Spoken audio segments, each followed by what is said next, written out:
Warren Buffett, pelabur legenda yang digelar Oracle of Omaha, memang terkenal dengan pendiriannya yang sangat jelas. Beliau tak minat langsung dengan emas. Bagi Warren Buffett, emas ni bukanlah aset yang produktif. Maksud dia, emas tak buat kerja, tak hasilkan pendapatan, tak ada tambah nilai. Ia cuma duduk diam-diam dan kita yang kena bayar orang untuk jaga emas tu. Dalam satu ucapan di Harvard tahun 1998, Buffett pernah berjenaka lah. Dia kata emas ni kita gali dari dalam tanah di Afrika, cairkan, tanam balik dalam lubang lain, lepas tu kita bayar orang yang jaga. Makhluk dari planet Marikh pun mesti garu kepala tengok manusia buat macam ni. Kenapa Buffett tak suka emas?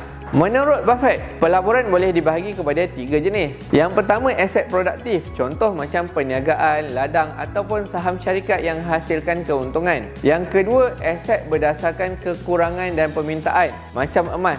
Harganya naik turun ikut emosi pasaran. Yang ketiga, aset berdasarkan kepada mata wang, macam tunai ataupun bond. Emas ni dia masuk kategori nombor 2. Ia tak hasilkan apa-apa. Nilai dia bergantung kepada apa yang orang rasa. Sentimen pada waktu tu. Takut inflasi, takut perang, takut ekonomi jatuh, barulah harga emas naik. Buffett pernah tanya secara sinis, korang nak tak satu cube emas besar bernilai trilion dolar tapi tak buat apa-apa, atau nak ladang dan syarikat yang bagi untung setiap tahun? Jawapan dia, dah tentu pilih yang boleh bekerja untuk duit anda. Tapi harga emas tahun 2025 tinggi juga tu. Memang betul, harga emas sekarang lebih 3,500 US dollar 1 ounce, tertinggi dalam sejarah. Kenapa? Disebabkan inflasi, krisis geopolitik yang berlarutan, pasaran tak tentu arah, orang mencari perlindungan. Tapi bagi Buffett, semua tu berpunca daripada ketakutan semata-mata. Bila orang takut, harga emas naik. Bila keadaan dah reda nanti, harga boleh jatuh balik. Sebab